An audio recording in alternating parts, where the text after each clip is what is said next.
नमस्कार, news for nation देख रहे हैं आप और मैं हूं शुभि आपके साथ। नेता प्रतिपक्ष तेजस्वी यादव अब बंगाल विधानसभा चुनाव को लेकर पूरी तरीके से कमर कस के तैयारी में जुट गए हैं और इसी के तहत प्रशांत किशोर यानी कि राजनीति के चाणक्य माने जाने वाले उनके साथ मिलकर एक बड़ा खेल खेलने में जुट गए हैं।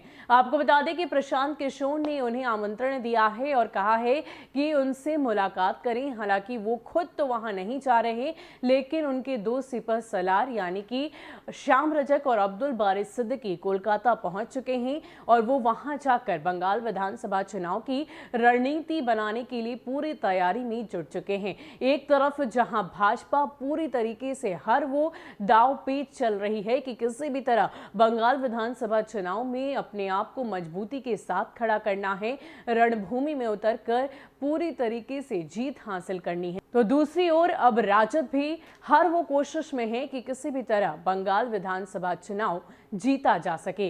इसके अलावा क्या कुछ खबर है, आपको विस्तार में बताते हैं। प्रशांत किशोर के इशारे पर आरजेडी के युवराज तेजस्वी यादव बंगाल में बड़ा खेल करने में जुट गए हैं। बंगाल में चुनाव को लेकर एक तरफ जहां बीजेपी लगातार नए नए सियासी दांव चलकर ममता को हैरान परेशान करने में जुटी है, तो दूसरी तरफ टीएमसी प्रमुख और पश्चिम बंगाल की मुख्यमंत्री ममता बनर्जी के चुनावी रणनीति को संभाल रहे प्रशांत किशोर भी हर कीमत पर बीजेपी को बंगाल की चुनावी रणभूमि में मात देना चाहते हैं। इसी के तहत प्रशांत किशोर ने तेजस्वी यादव को बंगाल बुलाया है। आज तेजस्वी यादव के दो खास सिपह सलार प्रशांत किशोर से मुलाकात कर बंगाल की चुनावी रणनीति तय करेंगे।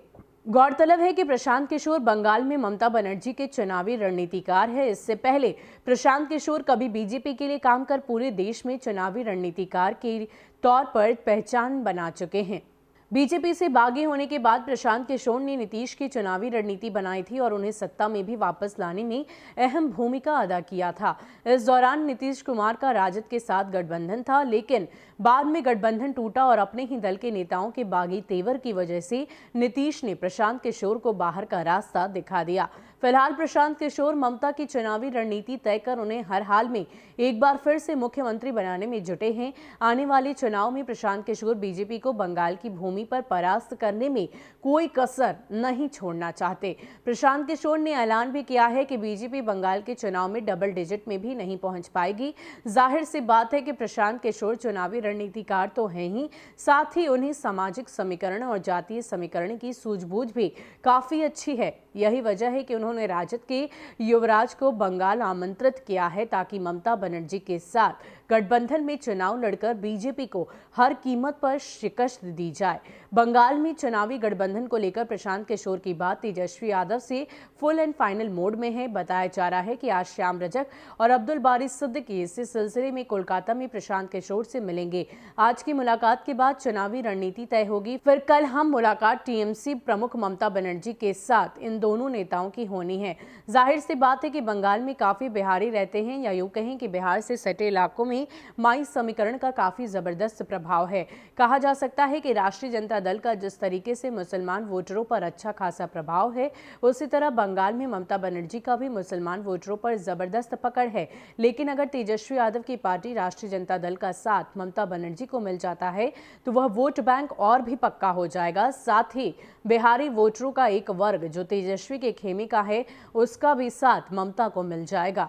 ममता बनर्जी से मुलाकात के बाद राष्ट्रीय जनता दल को मिलने वाली सीटों का भी फैसला हो जाएगा। अब यह वक्त ही बताएगा कि ममता बनर्जी राष्ट्रीय जनता दल को कितनी सीटें देती है, लेकिन यह करीब करीब तय हो चुका है कि अब तेजस्वी यादव पीके के इशारे पर ममता के साथ चुनाव लड़कर बंगाल में बड़ा सियासी खेल करने की तैयारी में लग चुके हैं। तो फिलहाल इस बात की पुष्टि हो गई है कि ममता दीदी के साथ ही राजद के युवराज मिलकर बंगाल विधानसभा चुनाव के चुनावी अखाड़े में उतरेंगे। हालांकि इनको कितनी सीटें मिलती है ये तो आने वाला वक्त बताएगा, इसके लिए फिलहाल इंतजार करना होगा। लेकिन पीके के इशारों पर उनके प्लान्स के अंदर ही राजद के युवराज यानी कि तेजस्वी यादव आगे बढ़ेंगे और बंगाल विधानसभा चुनाव में पूरी तरीके से मजबूती से उतरेंगे। फिलहाल के लिए इतना ही। ऐसे ही अपडेट्स के लिए आप हमारे साथ बने रहिए और देखते रहिए न्यूज़ फॉर नेशन। नमस्कार।